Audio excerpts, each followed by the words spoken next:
Rebonjour les yogis, c'est Valentine, je continue mon explication sur le pas de la foi. Alors j'aime beaucoup parce qu'avec Alexandre, vous savez que ça fait plusieurs années qu'on fait de l'escalade au taquet, on adore ça. Il faut savoir que la première fois que je me suis retrouvée sur une voie d'escalade en falaise, j'étais pétrifiée par la peur, je ne pouvais plus bouger et je me suis mise à pleurer sur une voie qui était une 5B. Et il faut quand même se dire que là maintenant, moi j'ai réussi à monter du 6C. Donc vous voyez, il ne faut pas désespérer. Et même si le chemin nous paraît difficile et qu'au premier pas qu'on pose, on peut être pétrifié par la peur, eh bien persévérons les yogis, continuons d'aller vers l'expansion, faisons confiance en la vie, faisons confiance en nous, en notre corps, en notre âme, en nos émotions, en notre intuition. Et puis petit pas par petit pas, on y va. Donc je vous parlais de l'escalade parce qu'en fait avec Alexandre, j'ai perdu mon micro. Avec Alexandre, dans notre cheminement en escalade, on s'est aperçu que évidemment si jamais vous pratiquez l'escalade, et notamment en extérieur, enfin pour moi, je suis beaucoup plus rassurée en salle qu'en extérieur, mais bon, j'ai peur donc j'y vais quand même, n'est-ce pas ? On s'est aperçu vraiment que l'escalade était un cheminement spirituel qui nous permettait de grandir et de nous expanser. Et notamment, on a parlé des pas de la foi. Et le pas de la foi en escalade, vous savez, quand on grimpe en tête, alors on grimpe et puis on doit accrocher la première dégaine pour mettre la corde. Et puis ensuite, il faut aller 2 mètres plus haut, mettre la deuxième dégaine, donc le deuxième crochet, pour accrocher la corde de nouveau. Mais du coup, entre le moment où on accroche la corde à cette dégaine-là et le moment où il faut se tenir à une main, se tenir sur des petits trucs pour accrocher la deuxième dégaine et puis prendre toute la corde, allonger la longueur de corde et l'accrocher, il y a quand même tout un monde qui se fait. Et je vous assure que quand vous êtes, si vous ne connaissez pas, quand vous êtes suspendu à 17 mètres de haut et que vous rallongez du coup 2 mètres de corde et que vous vous dites là si je tombe, je tombe de toute cette longueur de corde là en plus à partir de ce piton là, il y a les pensées qui arrivent, les pensées limitantes qui arrivent et évidemment la peur et ça peut pétrifier, ça peut paralyser, ça peut faire reculer. Voilà, c'est normal, c'est le chemin. Moi, combien de fois j'ai reculé, j'ai dit non, je peux pas y aller. Alexandre, il a dû y aller à ma place. Mais bon, il y a aussi des fois où j'y suis allée et j'ai été hyper fière de moi. Et ça m'a amenée dans l'expansion de moi-même et c'est vraiment des pas qui font grandir. Donc bref, entre ce moment où il y a la zone de confort là avec la corde qui est juste ici, vous êtes hyper en sécurité, vous vous dites si je tombe là, aucun problème.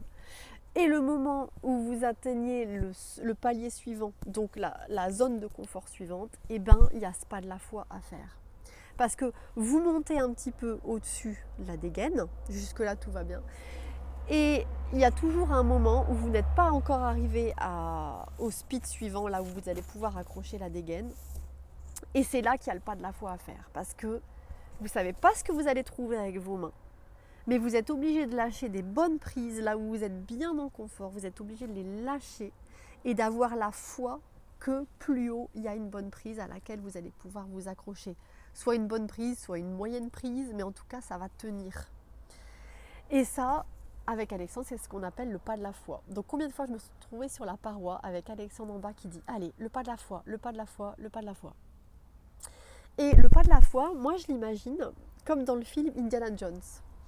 Donc je ne sais pas si vous voyez lequel c'est, je pense que c'est Indiana Jones et la quête du Graal, où il a des énigmes pour aller trouver justement la coupe du Graal. Et il y a une des énigmes qui lui dit, je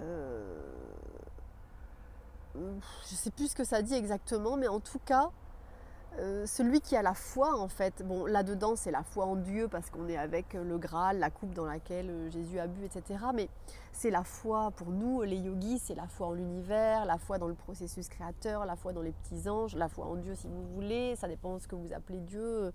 Moi je dis Dieu mais ça n'a aucun rapport avec la religion catholique ou autre religion d'ailleurs, c'est vraiment le principe de l'énergie créatrice, bref. Donc Indiana Jones à un moment, je ne sais pas si vous voyez, il est devant un ravin. Et il y a le vide, donc ça veut dire que s'il passe le ravin, il tombe dans le vide. Mais en fait, l'énigme c'est ça, c'est qu'il y a un chemin qui est là. Et que pour le chemin apparaisse, il faut faire le pas de la foi. Et donc, en escalade, on aurait envie de voir le chemin pour aller s'accrocher et arriver à la zone de confort suivante, n'est-ce pas? Et Indiana Jones, évidemment, il a envie de voir un pont entre les deux rives du ravin, mais ce pont, il ne pourra le voir que s'il est persuadé, enfin s'il est convaincu, s'il est à la fois absolu que ce chemin, ce pont existe. Et pour montrer qu'il a la foi absolue, il va devoir faire un pas dans le vide. Et c'est au moment où il fait le pas dans le vide comme ça avec foi, au moment où il pose son pied, au moment où il a fait le pas, que le chemin se dessine en dessous de lui et qu'il ne tombe pas dans le vide. Et du coup, après, vous savez, il lance le sable là et puis le chemin, on le voit bien, même si on n'a pas fait le pas. Mais en tout cas, lui, le pas, il l'a fait. Et en escalade, c'est exactement ça qui se passe. C'est qu'on a ce pas de la foi à faire et à un moment, ça fait, allez, pas de la foi, j'inspire, j'expire, je fais le pas, pouf, et là, je fais, ah oui, je peux m'accrocher et là, je peux me placer en zone de confort, mettre la dégaine, mettre la corde et tout. Et c'est vraiment une parabole qui explique comment fonctionne la vie, enfin de ma petite expérience, à moi personnellement je, n'est-ce pas, de mon intérieur, de mon dedans, et que j'ai partagé avec Alexandre et avec mes amis et mes yogis, c'est que vous avez le pas de la foi à faire, en fait, chaque jour, à chaque minute, de chaque instant, chaque semaine, chaque mois, chaque année, vous avez des choix à faire et vous avez le pas de la foi à faire dans ces choix. Et ça rejoint les vidéos du coup précédentes que je vous ai faites, c'est que là, il y a toujours ce pas de la foi. Donc, eh bien, on respire. On se dit qu'on est soutenu par les petits anges, par la vie, par Dieu, par qui vous voulez. On se dit qu'on n'est jamais seul, qu'on est accompagné, que tout est pour le mieux, que tout est juste dans le meilleur des mondes, que tout contribue à notre plus grand bien. Et que notre plus grand bien n'est pas forcément celui qu'on s'imagine avec notre mental et notre ego, mais notre plus grand bien est celui qui est mis en place par toute la matrice de l'univers. Et pareil, si vous avez vu le film Matrice, il y a vraiment toute cette matrice qui existe et qui met tout en œuvre pour notre plus grand bien. Mais si on ne fait pas ce pas de la foi, ça veut dire qu'on ne fait pas entièrement confiance à l'univers. Ça veut dire qu'on ne le laisse pas faire son travail et ça veut dire qu'on bloque l'énergie créatrice de l'univers. Et donc, si Indiana Jones ne fait pas ce pas de la foi, le chemin n'existe pas. C'est même pas qu'il ne voit pas le chemin, c'est que le chemin n'existe pas. Notre chemin ne peut exister que si on a le courage de s'en remettre complètement à Dieu, de s'en remettre complètement à l'univers, de s'abandonner à lui. Voilà les yogis, ça c'est le pas de la foi. Et ça va m'amener à une vidéo suivante que je vais filmer dans la foulée sur l'abandon à l'univers parce que j'ai trouvé une super technique pour vivre ça dans son ambiance intérieure et donc je vais vous en parler dans la prochaine vidéo.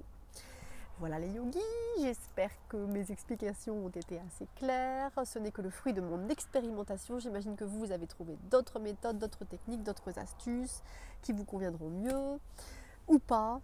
Et en tout cas, si ça a pu en aider quelques-uns, j'en suis ravie. Si vous avez des questions, si vous voulez des précisions, n'hésitez pas à me contacter. Il y a pas mal de personnes qui me contactent en message privé ou par mail. C'est super, je suis ravie d'y répondre. Mais je trouve que ça peut être sympa aussi d'en faire profiter les autres. Et c'est plus simple pour moi si vous me posez en commentaire. Parce que comme ça, peut-être il y a des gens qui voient cette vidéo-là et qui ont les mêmes questions que vous. Que par mail, ça va rester à une personne personnellement. Alors des fois, je les repartage sur mon site internet, mais c'est compliqué, ça me fait faire des manipulations et tout. Et je pense que du coup, le partage peut être plus grand en commentaire en dessous. Voilà les yogis. Et bien à bientôt, gardez le mojo et bonne expérimentation du pas de la foi. Et si l'escalade vous tente, je vous invite fortement à pratiquer cette discipline car c'est vraiment une discipline qui nous amène vers l'expansion et vers la meilleure version que l'on puisse envisager de nous-mêmes. Gros bisous les yogis et gardez le mojo. Namasté.